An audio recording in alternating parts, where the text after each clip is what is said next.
All right, ladies and gentlemen, please welcome to the stage Pogun. He's going to be doing Scott Pilgrim versus the World, New Game Plus, SP with cheats. Go ahead and take it away, my friend. You have the floor. Alrighty then, glad to be here. My name's pogun1, and today we're going to be running the wonderful, venerable Scott Pilgrim versus the World, the game. We will be doing the any percent New Game Plus with cheats category, so I'll be explaining that in a bit. Did we get, what was the character select incentive? Did it reach any?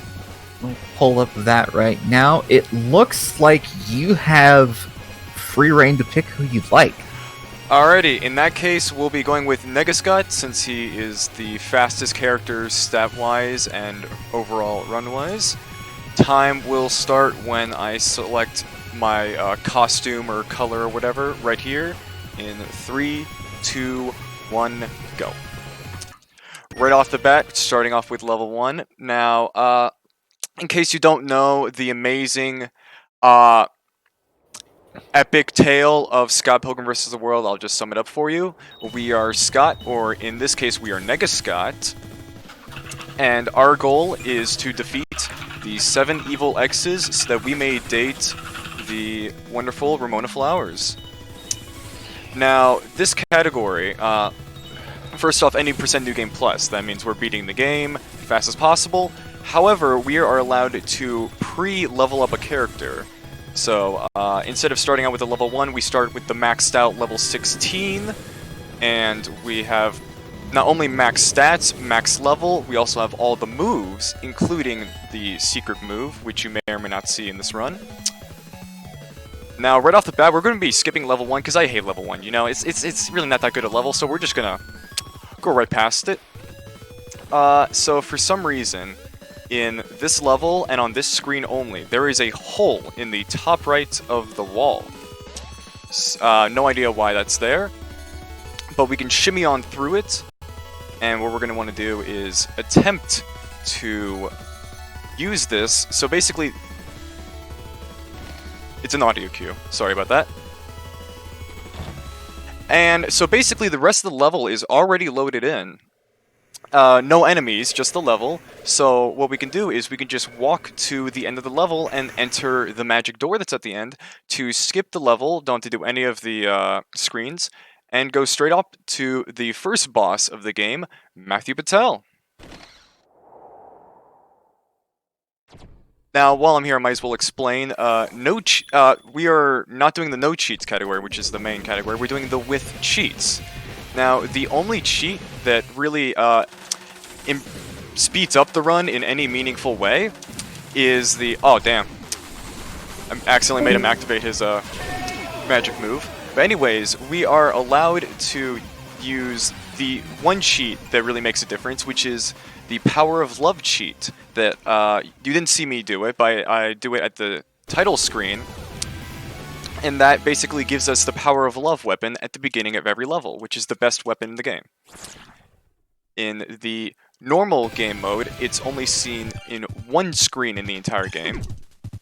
But now we have it for the whole game. And since that's the only difference between cheats and no cheats, I like to call this category Sword Percent, because that's all we're going to be using as a weapon for 95% of the run. Not the whole run, but a good portion of it. So, I won't be doing any cool combos, not too many, you know, fighting moves, melee, all that. It's just a sword. It's just a sword. A sword that I apparently cannot keep in my hands for too long. Yeah, no, when you have a maxed out character combined with Scott, who is the best character of all the playable characters, and combined with the Power of Love, you are extremely OP. This is about as OP as you can get in this game. Especially since I have my my speediness on. This game has a mechanic where if you take out a certain number of enemies, around 3 or 4, without getting hit, you start glowing, and for 30 seconds, you're just very speedy. Oh, damn. I didn't want him to do that, but he did it anyways. So the only time we're gonna really be purposely not using the sword is when we need to pick up keys, because keys are the only thing that we need to pick up, other than the sword, of course, because it's the sword. I know it has a real name, the Power of Love, but I'm just gonna call it the sword. Don't ask me why. Now, it's kind of hard to get the speedy, glowy effect. I forget the actual name for it. So, as much as we would like to use it within the entirety, I can't avoid those guys today. I don't know what's wrong with me. They're not the worst to avoid. But anyways, we're gonna try our best to get it as often as possible. Because, in case you have not noticed, Speed is the name of the game. It's also Scott Pilgrim vs. the World, the game. That's also the name of the game. It's not a beat 'em up without a destroy the car segment. And just like that, we are off to the second boss of the game, Lucas Lee. I was right. I was afraid I was gonna mix him up. I've been known to do that before. And he did not even touch the ground. He had no chance whatsoever.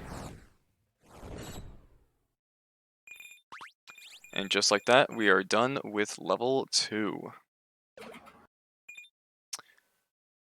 If you have anything to say, now would be a good time to say it. Yeah. Just a reminder, we are pushing towards a couple donation incentives for the upcoming games, including FF9, choosing the character names for those. As well as supporting Worldwide Veterinary Service. So, you know, that's pretty great. Alrighty, and just like that, we are off to level 3. I completely forgot to explain it, so I'm going to do that now. At the end of every level, there's about a 20 to 30 second cutscene that plays. You're not supposed to be able to skip it. However, we skip it. And we're able to do that because on the Xbox 360 version, if you press the Xbox home button the very second the cutscene starts, you're able to exit that and then enter the start menu, which you should not be able to do in the middle of a cutscene. But from there, we can exit back to the map screen, and that saves us a couple minutes over the span of the run. We don't use too many tricks when it comes to Scott Pilgrim, mostly because there's not too many, but the level 1 skip and the cutscene skip are the main ones to really, you know, worry about. I really don't like this blonde guy here. He really likes to dodge. Not dodge, block. Yeah, the yellow-haired guy has a very large tendency of blocking. So what I'm going to do is I'm going to... Oh, okay, we're going to try that again. I'm going to use a summon. There you go. Which, a summon, in exchange for a couple of my gut points, I can summon one of the 3 members of the Chow family. There's Knives Chow, Mr. Chow, and Mrs. Chow. Mrs. Chow is the worst one. She does absolutely nothing. She's just useless. Mr. Chow is the best one because he takes out multiple enemies in a summon and does a lot of damage in general. And then Knives Chow is about average. Takes out a couple enemies, but not too many. It's completely random which one you get, so, you know, it's a bit of a toss-up. I'll only use it in cases in which the sword is not powerful enough to take down my enemies, which is not a lot of cases. And even then, it's not the most resilient attack in the world. Well, do I have a moment to read a donation? You do. Awesome. Viper sends in £20 saying, "Let's help these animals, guys, and show them what we can do." I agree. And we are now off to fight,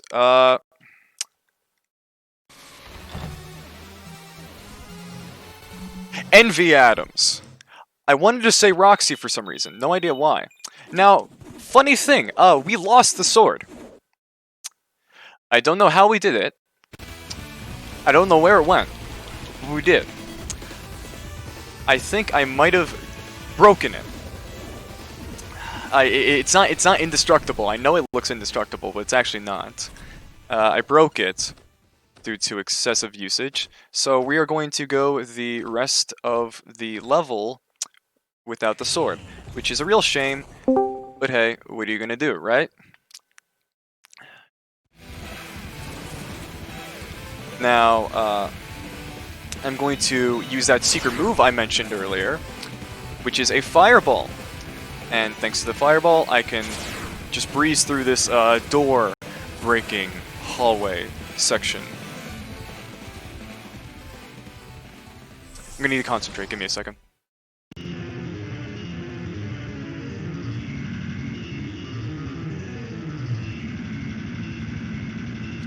Flawless execution. We just skipped, I'd say, about 70 minutes worth of content right there. 70 minutes due to that amazing warp glitch I just performed there. Extremely hard, frame perfect, I know. I don't know how I do it myself. But anywho, here we are with the third Evil X. And he has, of course, his vegan powers, which make him resistant to all damage until we weaken him after he does his mutated arm move, take him out with the trash can, and he's done so.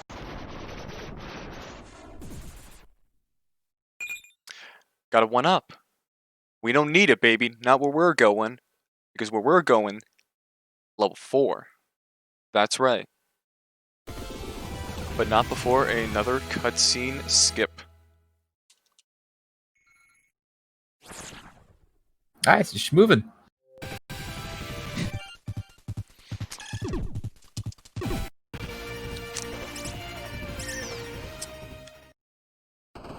And now we are off to go kill the 4th Evil X. But not without a train level. Because all good beat-em-ups have a train level.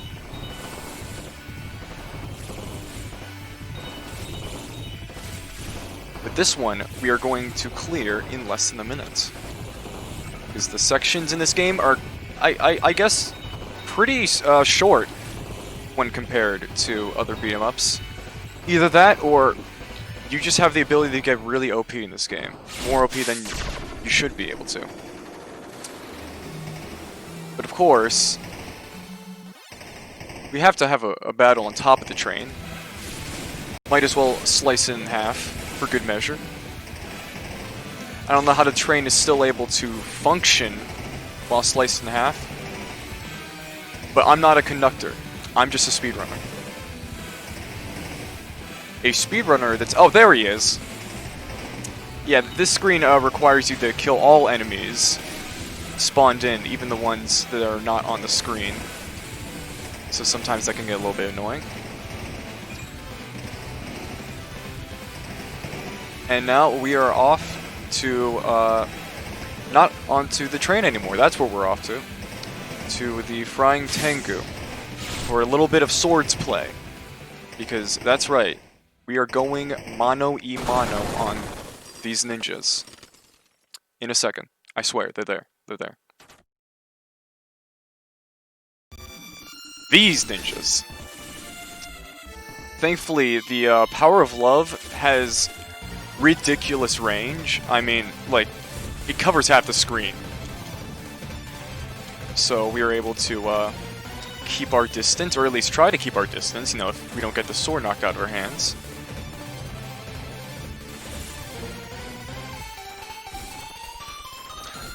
I say that, but you know. This game has a weird physics system where, like, these just objects in the game, including these stools, can, if you hit them really hard, they'll come back and hit you back. And they can be pretty annoying when you have a sword, which can reach across half the whole screen. But thankfully, they weren't too difficult to deal with. Neither were those flaming guys. They can usually be a pain, especially without the sword, but I mean, you know, nothing's a pain for us when we have the power of love.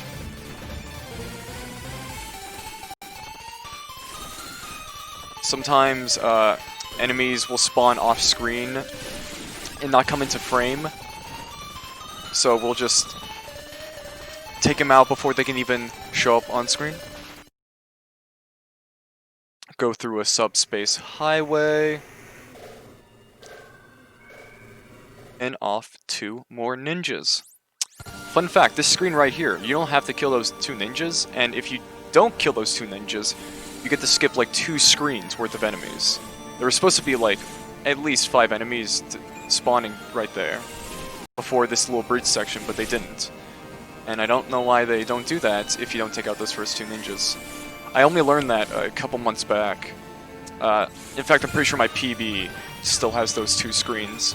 They're not the longest screens in the world, but, you know, might as well have every skip you can get in a PB. I don't know why this subspace highway looks different from the last subspace highway, but they do. And now we are at the 4th Evil X. Roxy Richter. That was the Roxy I was thinking of, not Envy Adams. But anyways, Roxy can be a little bit annoying. She does this attack that basically she does this thing where she spawns 4 of herself in the corners and then goes around, and it wastes a couple seconds, but thankfully you can take her out before she starts that. I attempted to do that with Matthew Patel's magic power, but I wasn't able to take him out before he got to the ground. Just like that, we are off to level 5. Now there is, I completely forgot to do it, I apologize, but there's a thing where you can move before the screen, before the black goes away and the screen shows up, when you start this level. And if you you can walk into that secret door before that in-game cutscene even starts, saving a few seconds. But I'm very, very bad at remembering to do it. I forget every single time because I'm too focused on the cutscene skip that I always forget to do it. And it's a very bad habit that I really need to get rid of. But I have yet to do that. This is the hardest boss in the game right here, so I'm going to need to focus for a second.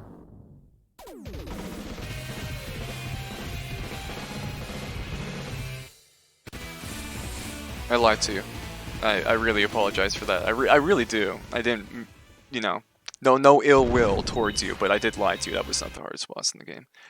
No, in fact, the hardest boss in the game is coming up in a second here. For realsies this time, I promise. Now, I'm not sure if it's really the hardest per se, however it is my least favorite, so, and it does take up about the most time. At least if you do it wrong, it takes up the most time. Oh, that was weird. That pumpkin guy didn't show up. Give me a second here. Yeah, the stairs have really bad hitboxes. They it's very easy to like fall through them and just get stuck on them, so apologies for that bit. But no matter, because we have speed power right now, so the stairs are a breeze. I say that, but I just lost it.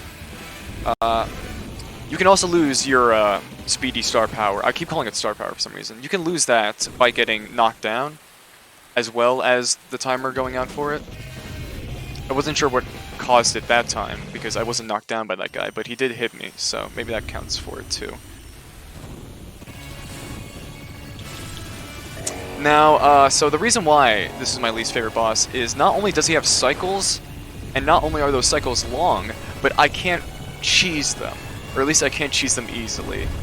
I have done a 1 cycle on him before where he hasn't done any of his rockets or laser moves. I just took him out at the very beginning. And I did that in a no-cheat run. However, that was only once ever, and it was on my PB. So I have yet to be able to recreate that.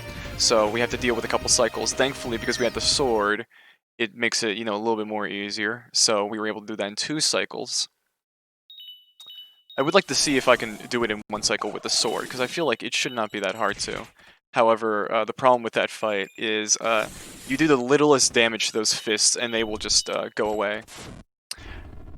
Alrighty, so fun fact, I lost the sword, again, by falling into the pit, twice. So what we're going to do is, you guessed it, go the rest of the level without it. Don't worry, there's not much left. Just a little bit of platforming. A little bit of fire. Your average level. Then we have this, I'm not sure what to call this, except for ball section, because it's a section, and there's balls, so, yeah, I would like to call them bowling balls, but, they don't look like bowling balls, they just look like balls, so, yeah. Can't do anything about this, sadly. Can't shimmy through the wall as much as I would like to.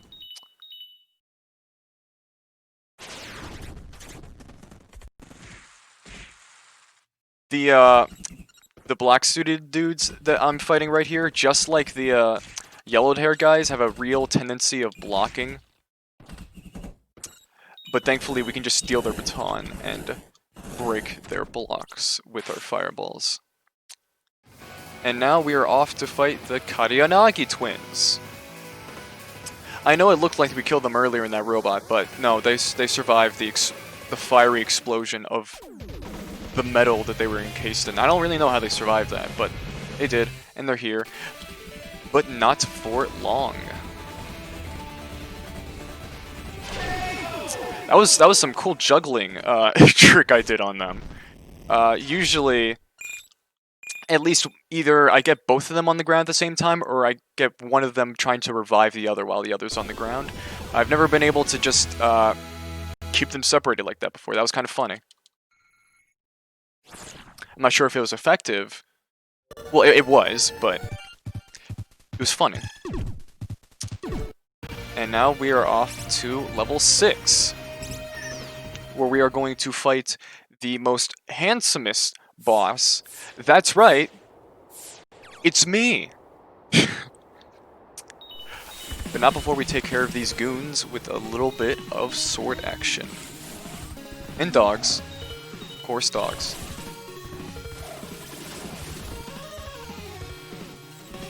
Now, this level requires a very long key section. We have to go multiple screens with this key. It's not like the one earlier, where it was just the one screen. We have to take this key across multiple screens. So we're going to be going without the sword for a while. And sadly, the key is not as effective as the sword. At least when it comes to killing birds, which is what's most important right now. So, you know. But we're thriving, we're surviving, we're killing Wolverines off screen. You know how it is.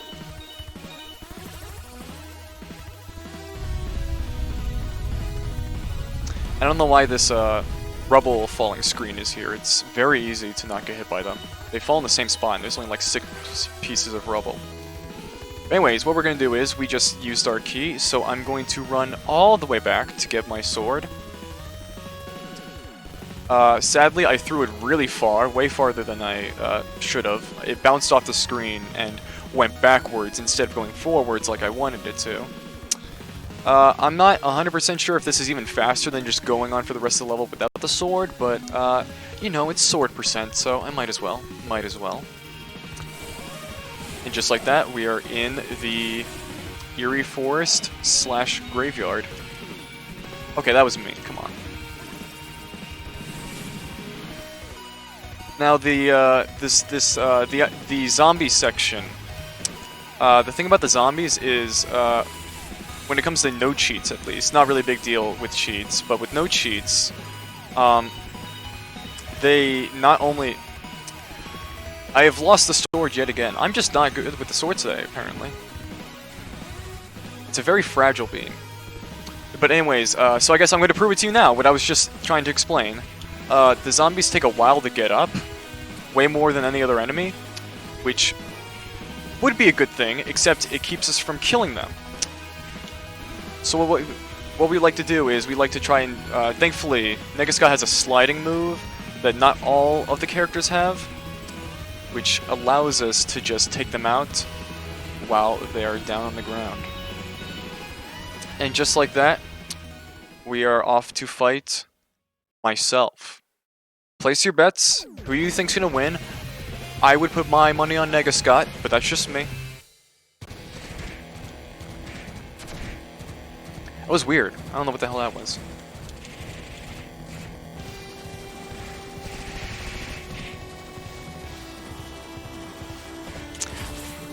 Oh, what? You're KO'd! Come on. That was a weak punch in retrospect. But yeah, no, Negascott is, I guess, sort of unique in that he doesn't really have any conventional boss moves. He just fights like you. So it's really more like a fist fight than any other boss.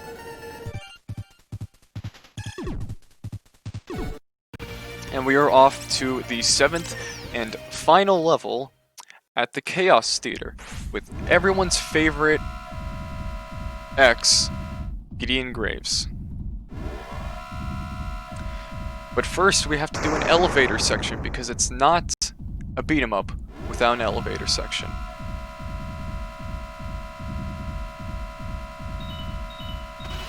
We have to go through multiple stops where we have to take out these 4 pillars in the corners before we can advance while, of course, taking care of some baddies. Now, my favorite thing about this elevator section is that while we're not stopped, there are, of course, the 2 pits on the left and right. And the funny thing about this AI is that the AI is not programmed to understand the concept of pits and gaps in the ground, per se. So, you might be able to see it. You probably won't because I'll be busy killing them for them to do it. But sometimes enemies will just casually walk off the side of this elevator and kill themselves. And it's very funny when they purposely do it. Yeah, I'm slicing them down the pits, but trust me, they'll do it on their own if you give them enough time. They'll just walk right off. Come on. Oh, come on. I threw the sword at myself. You have to be kidding me. Knives, why would you do that to me? She completely ignored that guy and just went away. Waste of a gut point, man. Seriously. Thankfully, her father, Mr. Chow, saw the man standing right in front of him and took him out.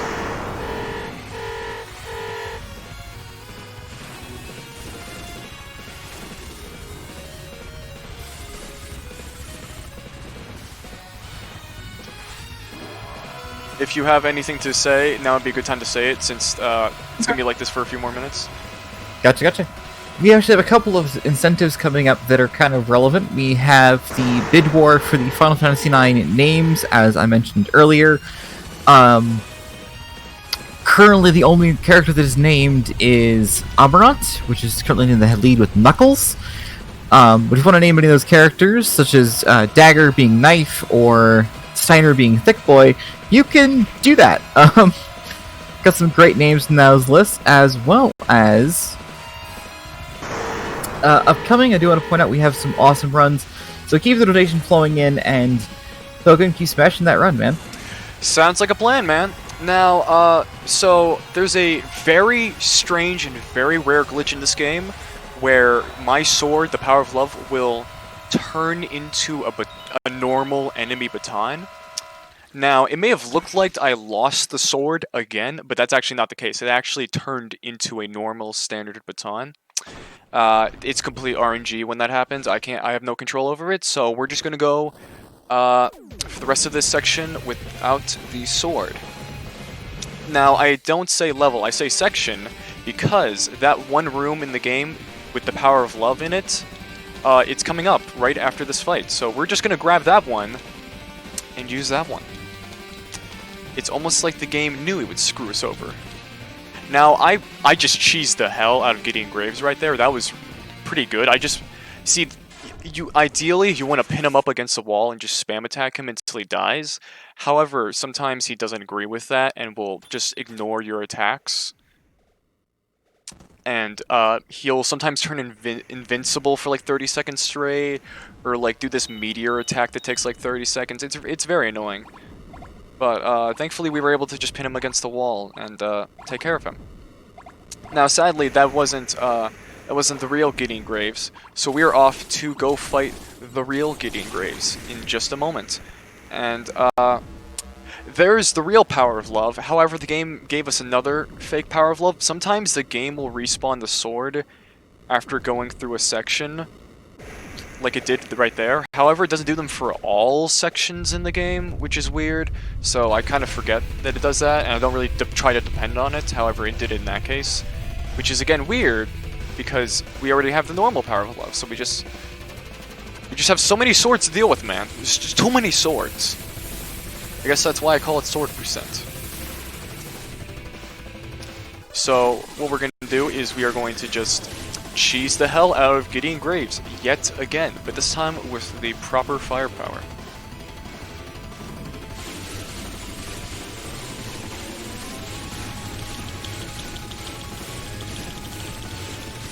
Darn it! I started attacking his heart too late, and he was able to do another cycle. See, if you want to be safe, you'll start attacking him after he pounds his fist down, because you're safe after that, but usually I try to risk it and start attacking him before he, like, ground pounds. However, sometimes that'll actually hit me, causing me to, you know, just screw everything up. So I took it the safe route that time. It wasn't that big of a time loss, so no worries. So very weird thing about this cheat, the sword cheat. It respawned the sword just now. However, it was in an in-game cutscene, so we didn't get to keep it. I couldn't pick it up in that cutscene. It just gave us the sword and took it away instantly. I have no idea why it does that. Again, it's very selective about when it spawns the swords, I swear. It doesn't do it for every screen. But thankfully, at the beginning of this level, so we don't actually play on the latest version of this game. There's 3 versions, and we down patch one update because the latest update got rid of this wrench at the beginning of this techno-based section, and it's extremely effective. I'd say it's the second best weapon in the game, right behind the power of love. It's especially effective against robots. And for some reason, in the latest version, they decided that wrench is no longer there. So you gotta, in no cheats, you just gotta go without the fist. And I guess in cheats, you would also have to go without the sword. So thankfully, we have the wrench, and we are going to carry it to victory. I know the power of love would have liked to take that position, but it's the point of no return, baby. It is the point of no return. Now, I used to call these chicks in this screen right here. Oh, they piled me. They piled on top of me. I did not think that was going to happen this run. There's a very rare chance when you get knocked down for enemies to pile on top of you like that, and it wastes a decent bit of time. But it doesn't usually happen to me because I don't get knocked down too often. But anywho, I used to think that these blue-haired chicks here were just random robots. However, I recently learned of a theory that they are clones of Ramona flowers, which I guess would make sense. You know, being a part of Gideon Graves' MO. But they don't look exactly like her in-game sprite, so I don't know whether or not to believe that. But anyways, speaking of Gideon Graves, here he is, in the flesh. It's the real one, baby, I promise. It's the real one. Not a demon, not a robot, not a clone. It's the real one, baby. And I'm going to elbow the absolute hell out of his ribs.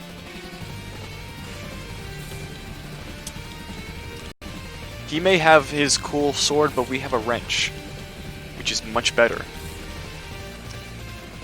And just like that, he is dead.